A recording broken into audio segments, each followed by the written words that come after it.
In this LensVid Talk, we're looking at affordable network storage, lomography cinema, and AI VFX. Stick around. Hello, everybody. Hello, Art. Hey, y'all. How you doing? And we're doing LensVid Talk 21. 21. And today we have, it's going to be a short one. We have, I think, quite a few topics, but all of them are pretty, let's say, light topics. Nothing too out of, like, not big cameras or anything like that. Right. So the first thing I want to talk about is something that was released fairly recently, and we tested actually the previous generation of that, and that's the Acsoon SEEMO 4K. Right. You tested the not 4K version. The first one, because after that one, they had a Pro version as well, which kind of missed it. Kind of skipped on it. But this one it worked great. I actually liked the original one. The original one worked really well.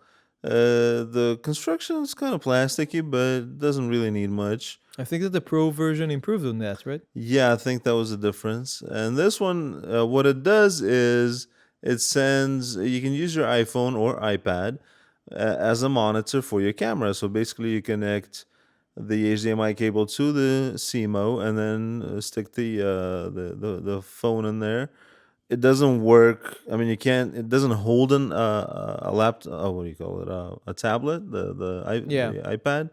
You can kind of use it separately, which kind of defeats the purpose. Maybe they need, or they are going to release one that does, or some connector. I don't know. Yeah, you need some kind of a separate bracket for it. Yeah.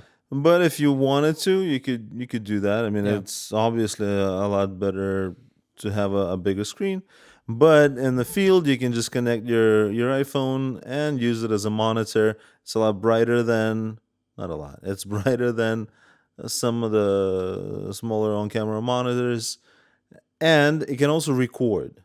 Yeah, I think that's the main thing. And now it can record. And now it can record 4K. Now, we don't know yet what the bit rate is. We don't know what, because the other one, the first one only had 30p recording. They didn't improve it afterwards? I mean, it's still 30p? I don't know if the Pro version, that might make sense, that the Pro would have different formats.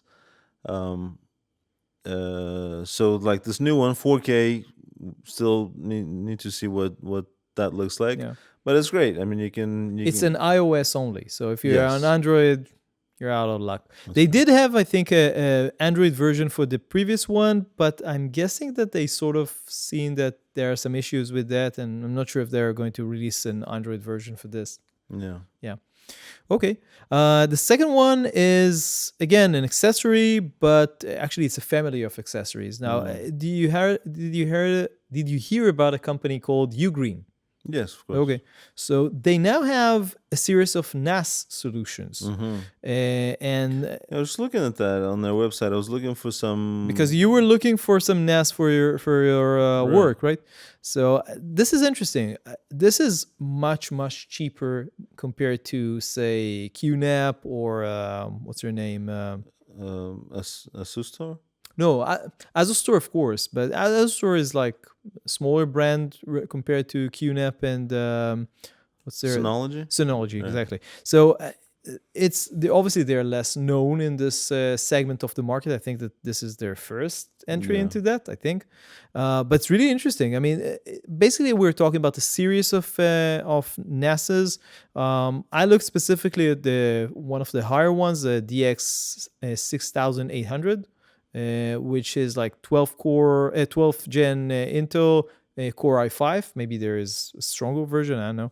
And it has like dual 10 gigs, which is like really nice, which can be aggregated to 20 if you have 20. Some not a lot of people. 20, organizations might have, personal people, not a lot. I have 10, but 20 is a lot.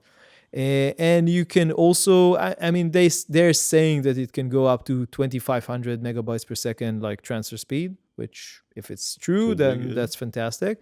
It also have like a Thunderbolt 4, like dual ports, which is also nice. And I think the nicest... Dual ports, two computers reading from it? No, usually it's one up and one down, the way I think. But again, if it has like internet connection through the like it connects to everything through a 10 gig port, then you can use Yeah, both sure. of the two Thunderbolts for whatever you need, Yeah. which you can't do with a regular computer. Mhm. I think. Actually, I don't know. Regardless, so the most important thing I think here is the price. This is at least this is a Kickstarter. If I'm Indiegogo Kickstarter, Yeah, something. crowd-funded campaign, and the thing is that this is pretty inexpensive. We're talking about like under $1,000 or around $1,000 for the higher end ones. That's nothing without drives, of Of course. course, But yeah, yeah, of course. but that's nothing. I got my The QNAP. big one has what, 6 bays? I think that they have even have an 8 bay Wow. one. Okay. Yeah, an 8 bay for $1,000 at these specs. That's a steal. I got something with, let's say, comparable specs without the Thunderbolt. Now they have the Thunderbolt. We talked about that. QNAP one for what was it? Like $2,700. It's three Like, times as much. yeah. Okay, I'm thinking about this. I'll have a talk with them. I'm thinking about this maybe not as a main unit, but It's a definitely backup. as a backup. Yeah. Because if you have I have an 8 bay NAS. Only 6 are currently populated, but still. So you have an 6 or 8 bay NAS. You need an 6 or 8 bay backup NAS. That becomes extremely expensive. You know, I'm not talking even about the drives. I'm talking about the like just The enclosure. the itself. enclosure itself. So yeah, that's going to be interesting. And if we can get it for a review, we'll definitely do that. Nikon has an interesting lens that was recently announced, I think this week, at 28 to 400 f4 to f8. So that's a pretty strange lens. It's like it's a super zoom, Yeah. but I mean it's like a really wide range, so you can shoot. I remember they have like I use the DSLR 100 to 400, and that lens was for its time fantastic. But this is something completely different. This is like a 28 to a 400. The F is like f4 to f8. F8 is like, but still, I mean, if you need it for like a all-around sort of lens for traveling and something like that, and which you can also do some like, I don't know, bird photography, f8. Yeah, You depends. can, but Depends on the size also. it's a full frame lens, so you Yeah. can definitely do like I don't know. It's an interesting option. It's kind of expensive. It has like it extends a lot from what I've seen. It's full frame. It has 5.5 VR stops of VR, internal VR. And it has some few strange things. It has like a zoom and focus lock. So like one lock that focus that one locks lock. both the zoom, I think, both the zoom and the focus. So it won't change, I know. And more interestingly, it has a square hood, like rectangular hood. I don't know how you call it. Not exactly square. Yeah, not around. Yeah. Yeah. It's I know interesting. why, I but remember looking at an there are a old couple. Yeah, I think old Sony lens, and exactly, it was also like a really wide range, 25 which to has the same thing. 200 or something like that. And it was also like a square hood. Maybe it has something to do with the angle. I don't know. It's what they chose. The only thing that might scare some people off is the price. This is $1,300. It's like, I don't know. It's not crazy. Yeah, it's not crazy. But I don't know. We need to see. I don't think that we'll have a chance to test it. But we'll have to see from other reviews. How the optics is. Fares. It's a big zoom. So it is what it is. As always, we have a Godox product. This one is really strange. Like it's called the Godox BeamLight Max90. This thing's crazy. This thing is, look, I have no idea what's the target audience for this. Stadiums.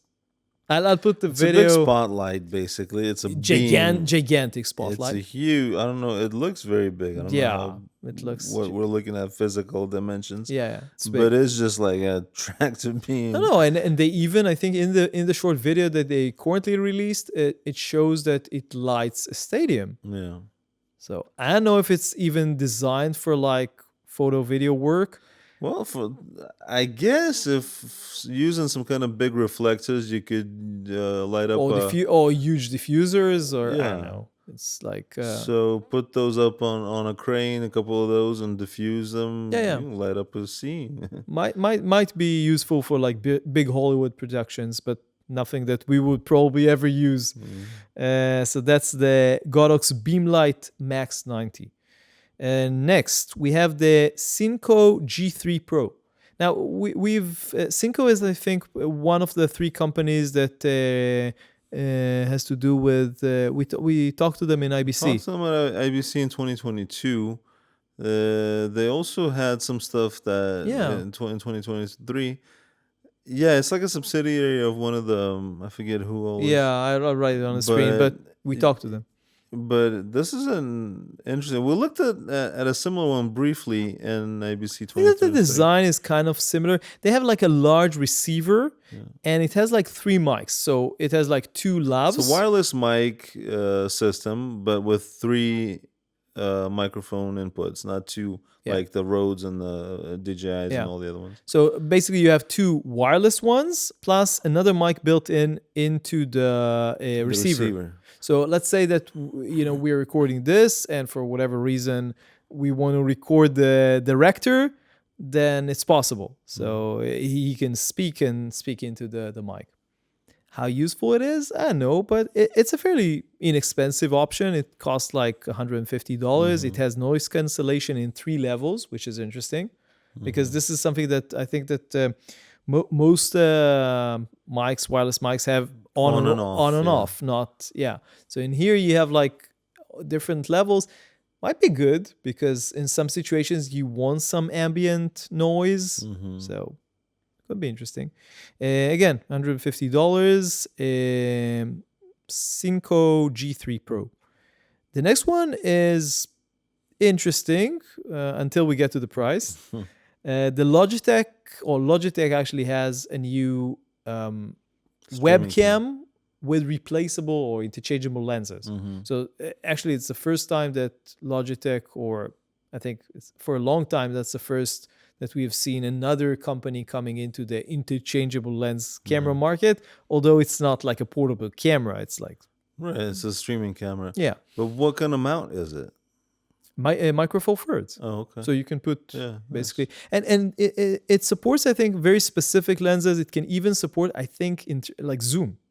I'm not sure. I don't know how exactly it works. I'll write it on the screen. I think I've seen something about this in terms of what lenses it supports and how exactly, and but it's called like Logitech Mevo Core. Yeah. And from what I've seen, the interesting part is that they already had some Mevo, whatever, like previous cameras, but they were not interchangeable cameras. So they already have this ecosystem. This is like the flagship camera. The thing is that it's super expensive. Yeah, we're talking about $1,000 camera, like webcam. I'm thinking what I can buy for $1,000. Like, even if you're thinking used cameras, that's nuts. You can buy all sorts of things. Even other like the Blackmagic micro camera, that's $1,000. Yeah. So I don't know. I think that the thing here is the software. If the software is as good as some people are saying, maybe for certain application it makes sense. But again, if you need to buy a number of those, that's a big investment, and lenses, and I mean, a big investment. It's it is what it is. But I know. It's not your regular webcam that you just pick up on. No, not at all. This is more for maybe even for what we are doing here. If we were doing like streaming, that would maybe make sense. So I don't know, setups like this, lectures, maybe something. Again, I'm not sure this is the best option for that, but it's an option. And again, if the software is good, then we have something that you just saw. This is like a video from Studio Binder, which it's like they have a YouTube channel. It's a YouTube channel that does all sorts of like behind the scenes videos. And the thing in this case, they did a video on how they shot a movie, a relatively new one called Proo Things. Yeah. And this is a really like quirky movie. Really strange. I didn't see it yet, but I've seen a lot of like parts out of it. Not sure how much I want to see the movie in terms of like the content, the story. Yeah, it's kind of like too bizarre in a way, but it's based on a book. What is interesting, in this video, they talked about how they actually shot it. So they talked about the cameras, the lenses, and of course the stage, the production and the stage. The production and the stage is fantastic. Amazing. It's like it's something out of its. I had the name. I forgot just now. It's Wes Anderson meets. What's the one like the little quirky cartoon movies? I was actually thinking about like the Cheshire Cat and all this, like like Alice in Wonderland. Yeah, those that reminiscent of that vibe. Yeah, but it's amazing. The colors are amazing. The lens choices are like so let's talk about this. So a few things. First of all, it was shot on both REST and LT, which are all film cameras, and a VistaVision 1950 sort of camera. And but it was only for like one scene or something. Yeah, but the interesting part is that I think with the VistaVision, I'm not sure, they shot a part, and apparently these cameras use batteries. I never shot on them, so I don't know, but they use batteries. And one of the batteries started to get low, and it started to run slower. So the frame rate dropped, and they liked it. So they kept it in the film. So it wasn't supposed to be like that, but for a specific scene, it worked. So whatever. But in terms of like lenses, they chose like for the wide angle lenses, they chose like all sorts of really strange ones. They had like an 8mm and a 10mm lenses. I think they're showing, the segments in the from the movie where they shot with each lens. And then they shot with this really bizarre 4mm fisheye lens, which I think they show that it's like a narrow lens, which becomes like super, super, super wide. Yeah, it's like crazy looking. Really strange. I think all of them are really like old lenses. Like this one is supposed to be for 16mm cameras. So obviously it's a fisheye, so like there's a big vignette, and then it's smaller in the frame. So it's like you're looking through a peephole. A peephole, and it worked for them for the scenes that they needed. Right, obviously. for the story, I guess it worked. It would have to be something. A bizarre lens for a bizarre movie. Anyway, if you're interested, I highly suggest that you watch the Studio Binder BTS of the Poor Thing. It's really, really cool. So next we have a project by Adobe. It's called the Adobe Music GenAI Control thing. I'm not sure at what stage it is. Is it ready? Is it like beta? I'm not. I need to see. But what's interesting is like I think the idea is like generative AI for music. I think it's not the first time that I'm hearing on this. I think that there are other like AI projects working on, or companies or whatever working on this. But again, Adobe is Adobe, and if you're already on the Adobe cloud, then this will be available to you at some point, hopefully. I don't know. What do you think about this? The problem is, I think that as somebody who doesn't know how to describe what I want until I actually hear it, I'm not exactly sure what to write. I guess it's more for the composer, for the musician who knows what style, how to prompt the AI. Because you're right, like I think I don't know, if you're not a musician, you don't even know what to call what you want to add, right? This is my problem, But some of the examples that they show in the video, they talk about like enhancing a style or they using like a tune, or I don't even know. Using the melody, I guess that's the word. And then adding different styles to it. So it's the same melody, but like a hip hop style or an orchestra, whatever. You need to be a little bit more musical oriented than I am. Maybe even you are, I know. But I'm not probably the target audience, but maybe I will learn to use it after it will be like widely available. The last one is, I said it's going to be short. The last one is something from 11 Labs, which we talked about before. I mean, we didn't talk about this. We talked about other things that they're doing.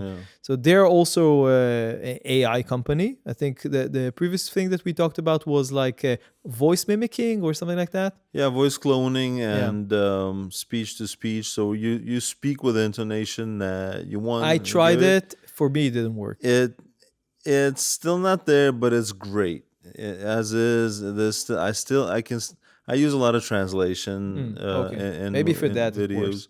and I within seconds I can now take the person's voice in a different language and use their voice in English with a little bit of an accent. The accent can tends to go from more pronounced to like a lot less pronounced, especially if it's a long text. So like it starts out with a heavy accent, and by the time it finishes, it's like you don't hear it. Oh, really? So it's kind of funky. But Strange. if you know how to prompt it, and if you know how to like, I've learned to just take small bits and generate small bits, and it's great. Sometimes there's I'll have a recording and there's a problem with the audio. I will take that text and record it And insert into the existing. and match it. Seriously? Absolutely. Wow.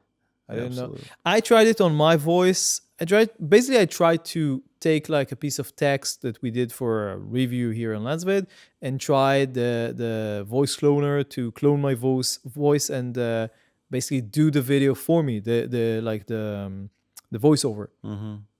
I hated the way it sounded. It was completely unusable. So yeah, for what it is, it's not for what I do, but for other people. Anyway, what I wanted to talk about was not this. This is not new. Right. What is new is that they have this thing called the Eleven Labs AI VFX for audio, and that's interesting. Yeah. So if you remember, there was this AI Sora a couple of weeks ago, which was the first what's the name of the company? The one that does the Chat GPT.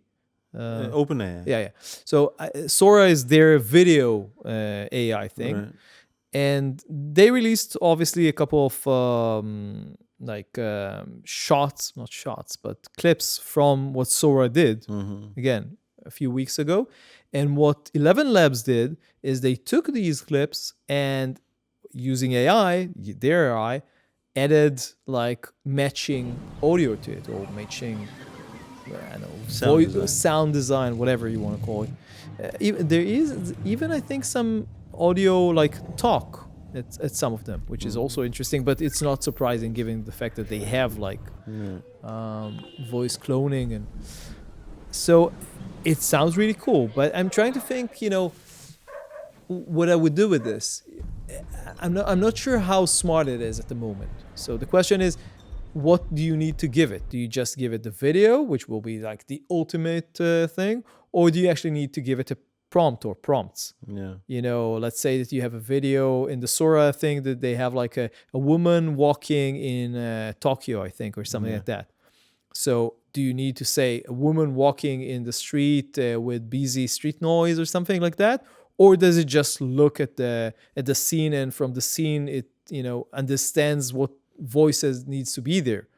Well, if the prompting is very general, like add this, just a list of things that you want to add, because in a busy street it can be a bunch of different things, right? Yeah. But you only want the birds and the cars, right? Yeah. Or you want the People steps and the chatter and whatnot. And then if it can analyze the scene and know how to match the noises to like the steps, right? Like, so it's not just some steps, but it's steps to how the person in the scene is walking. The timing that would be interesting. Yeah. I know that's one thing. Another thing, I know it's what you can do with it is basically, I think the question, can you expect it? I think you raised this. Let's say that a woman walks in the scene. Will it be able to match like the steps that she's walking? Right, exactly. Automatically. I know that's a question. I don't think that we are at this point. I'm guessing not, but it might come. It requires a level of understanding from the AI, which I'm not sure that we have at the moment. Well, video maybe not. With images, yes, because what you can do now, there's but the images doesn't have but audio. As an example, I'm saying you can prompt AI to create an image, but you can also give him an image to AI to Interpret or interpret it and give what might have been the what? prompt. Ah, So like okay. reverse engineer the prompt, right? Interesting. So if you can do that with Stills. images, that's already a thing, Yeah. right?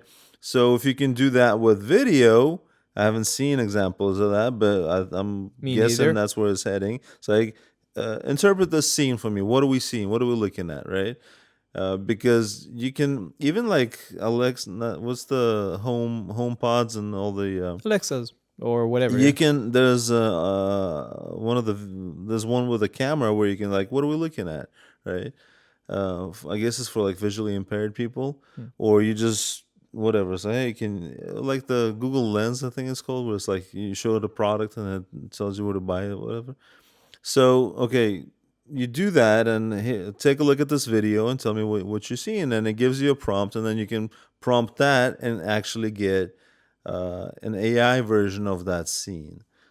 Because so you can like we can film this right now, right? And then you can analyze it, reverse engineer the prompt, and then prompt a thing, and then recreate us where it's the same room but it's different us, right? Yeah. Us with hats or whatever. Yeah.